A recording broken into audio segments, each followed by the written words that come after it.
ومالا فالعاجز عن المهر المعجل والنفقة ليس كفوا للفقيرة. کفاءت کی بات چل رہی ہے کہ شوہر بیوی کے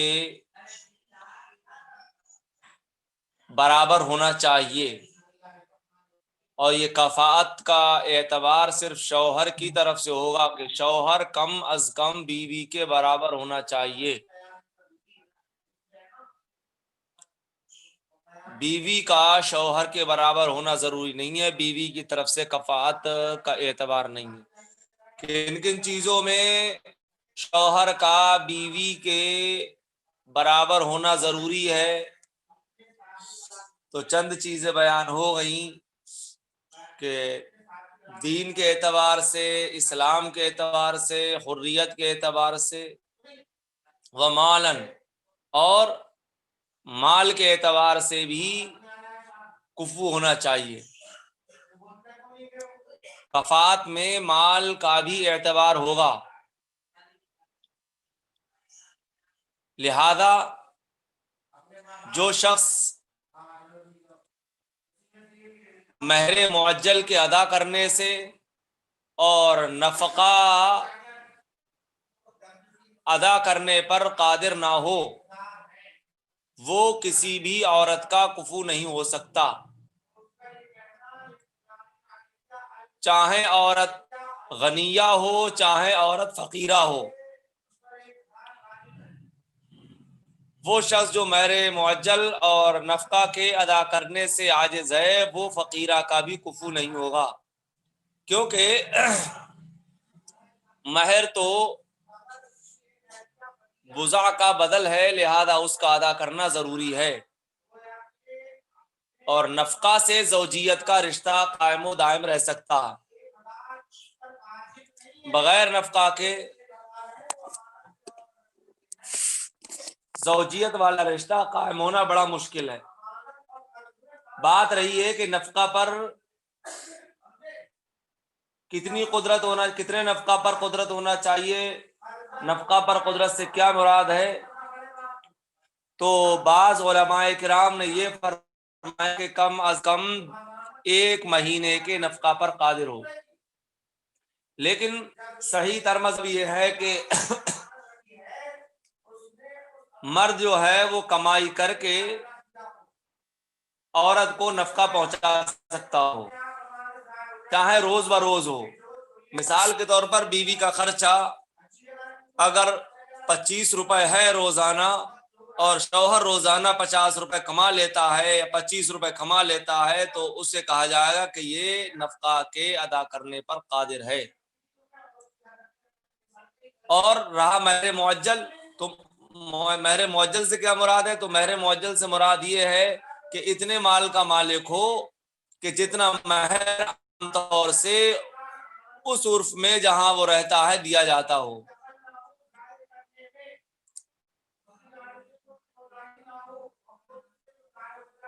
بات سمجھ میں آئی نہیں آئی؟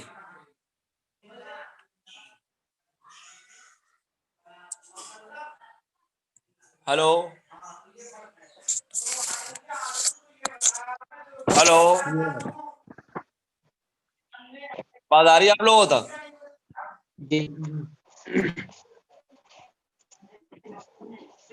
اور آواز تو نہیں ڈسٹرب تو نہیں ہو رہا؟ ادھر سے آواز آ رہی ہو؟ نہیں تو ارے یار بند کروں دروازہ۔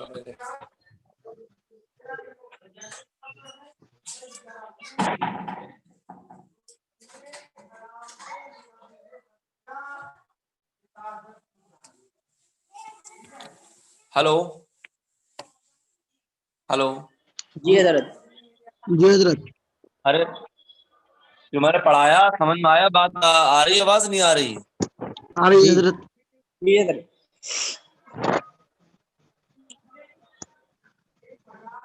تو جو شخص مہر معجل اور نفقہ کے عاجز ہے، وہ فقیرہ کا بھی کفو نہیں ہو سکتا۔ اور مصنف نے یہ جو فرمایا کہ فقیرہ کا بھی کفو نہیں ہو سکتا، یہ اس لیے ہے، اس وہم کو دفع کرنے کے لیے ہے کہ فقیر جو ہے، انسان کے ذہن میں آ سکتا ہے کہ فقیر جو ہے وہ فقیرہ کا کفو ہو سکتا ہے کہ بھئی یہ بھی محتاج ہے وہ بھی محتاج ہے، ایک محتاج دوسرے محتاج کا کفو ہو جائے گا. تو اسی وہم کو دفع کرنے کے لیے صاحب کتاب نے فرمایا کہ جو شخص مہر معجل اور نفقہ کے ادا کرنے سے عاجز ہے وہ فقیرہ کا بھی کفو نہیں ہو سکتا، کیونکہ نفقہ کے بغیر رشتہ زوجیت کا قائم رہنا بڑا دشوار ہے. تو جب وہ فقیرہ کا کفو نہیں ہو سکتا ہے تو غنیہ عورت کا تو بدرجہ اولا وہ کفو نہیں ہوگا. ہاں وہ بندہ، وہ شوہر جو کہ مہر معجل کے ادا کرنے پر بھی قادر ہے اور نفقہ کے ادا کرنے پر بھی قادر ہے، تو وہ شخص جو ہے وہ اس عورت کا کفو ہو جائے گا جو کثیر مال کے مالک ہے.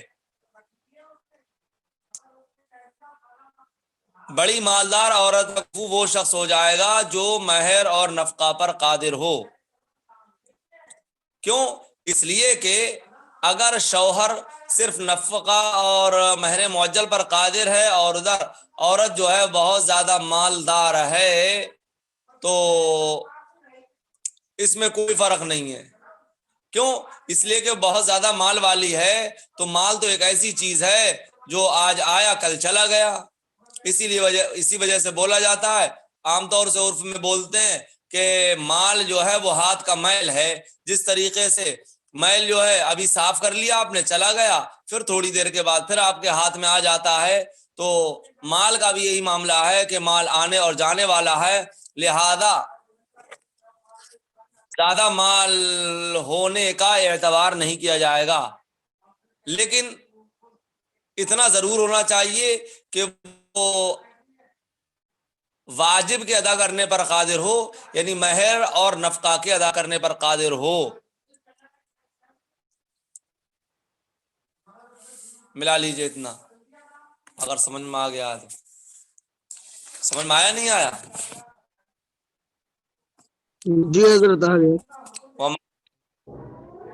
اور کے اعتبار سے بھی کفات معتبر ہے.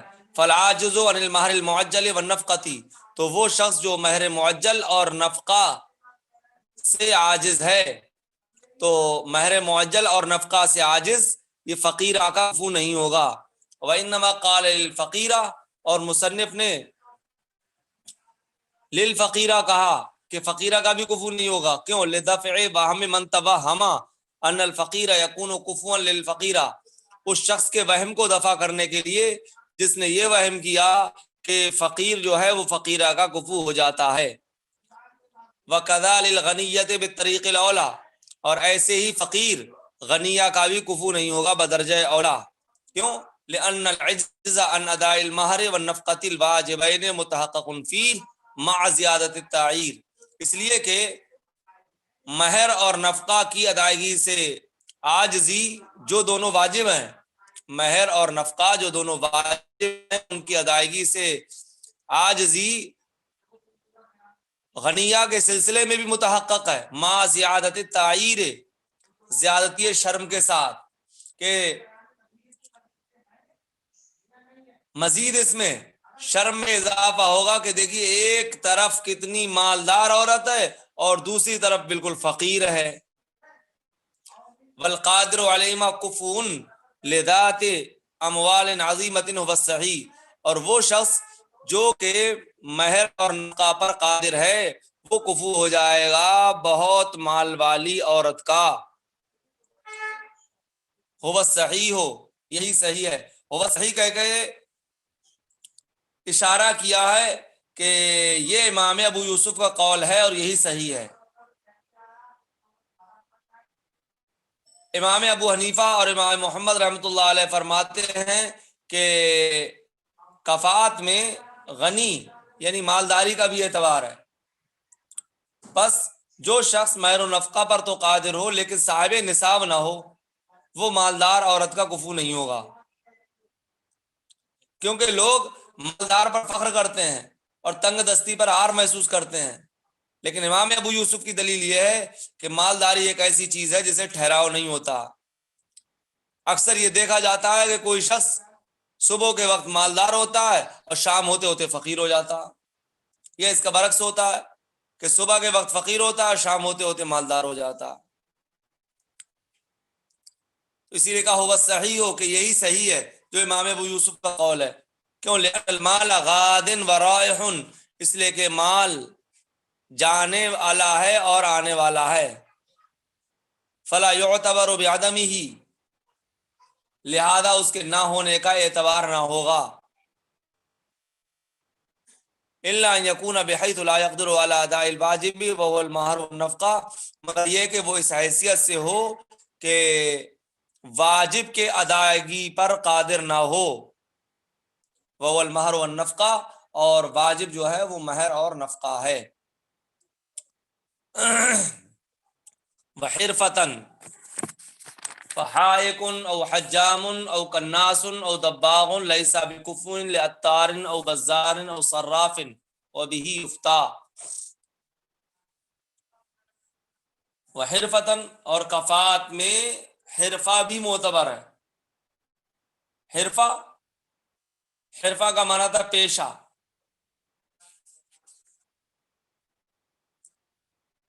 یعنی کفات میں حرفت یعنی پیشہ کا بھی اعتبار ہے، لیکن تمام پیشے والے ایک دوسرے کے کفو ہوں یہ لازم نہیں ہے،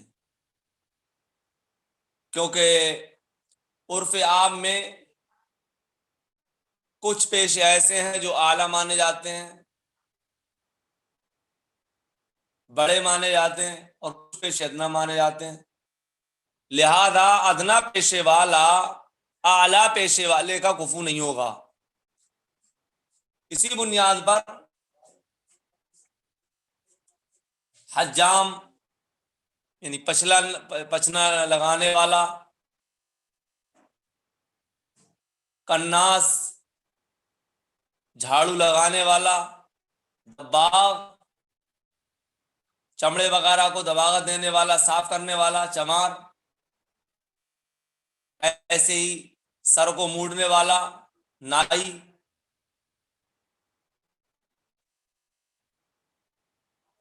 یہ جو ہیں جو اعلیٰ پیشے والے ہیں، جنہیں اعلیٰ پیشہ سمجھا جاتا ہے، یہ ان کے کفو نہیں ہوں گے.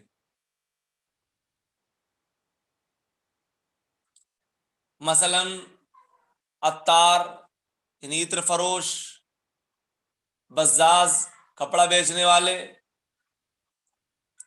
صراف چاندی وغیرہ کا بیوپار کرنے والے، ان کے کفو نہیں ہوں گے. یعنی حجام، کناس، دباغ،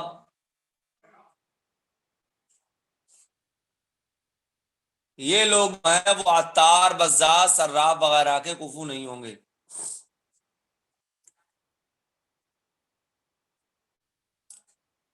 قابل عزت پیشے والے ایک دوسرے کے کفو ہوں گے، اور ادنا پیشے والے ایک دوسرے کے کفو ہوں گے. مثلا حجام، کناس، دباغ، یہ سب آپس میں ایک دوسرے کے کفو ہو جائیں گے. ایسے حائق جو کپڑے وغیرہ کو بنتے ہیں وہ بھی ہی یفتیٰ، اور اسی پر فتویٰ دیا جاتا. اس بارے میں امام ابو حنیفہ رضی اللہ تعالی عنہ کے دو قول ہیں.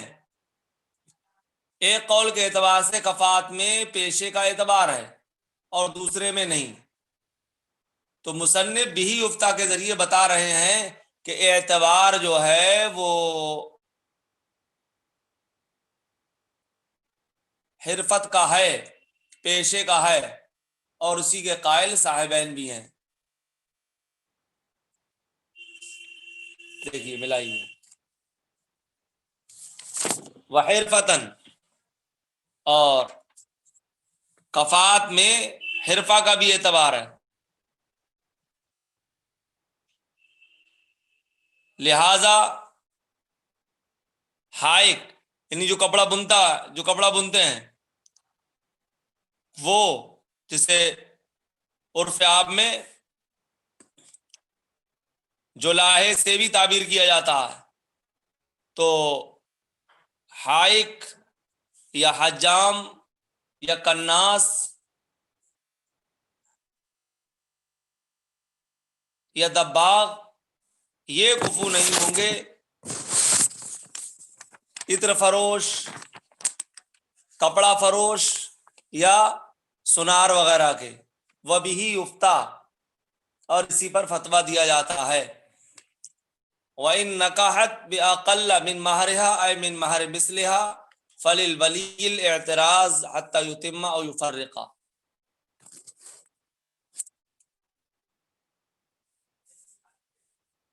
مسئلہ یہ ہے کہ ہمارے نزدیک اگر عاقلہ بالغہ بغیر ولی کے اپنا نکاح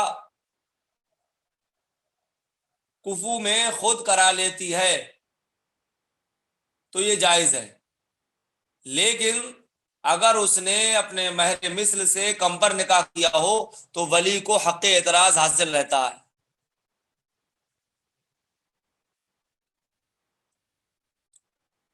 یا تو شوہر سے وہ یہ کہے کہ آپ جو ہے وہ پورا مہر دیجئے، شوہر سے کہہ کر مہر مثل پورا کرا لے، اور اگر شوہر مہر مثل مکمل کرنے پر راضی نہ ہو تو قاضی کے ذریعے دونوں میں تفریق کرا دی جائے. یہ اختیار ولی کو رہتا ہے. اسی کو فرمایا وَإِن نَكَحَتْ بِأَقَلَّ مِن مَهْرِهَا، اور اگر عاقلہ بالغہ نے مہر مثل سے کم پر نکاح کیا، اور اگر عاقلہ بالغہ نے اپنے مہر سے کم پر نکاح کیا، اپنے مہر سے کم سے مراد ہے اے من مہر مثلہا، یعنی اپنے مہر مثل سے. مہر مثل کہتے کسے ہیں وہ آگے آ رہا ہے باب المہر میں، اس کی وضاحت پوری. فللولی الاعتراض، تو ولی کے لیے اعتراض ہے، اعتراض کا حق ہے. حتی یتم، یہاں تک کہ وہ پورا کر دے، اور یفرق، یا وہ تفریق کر دے.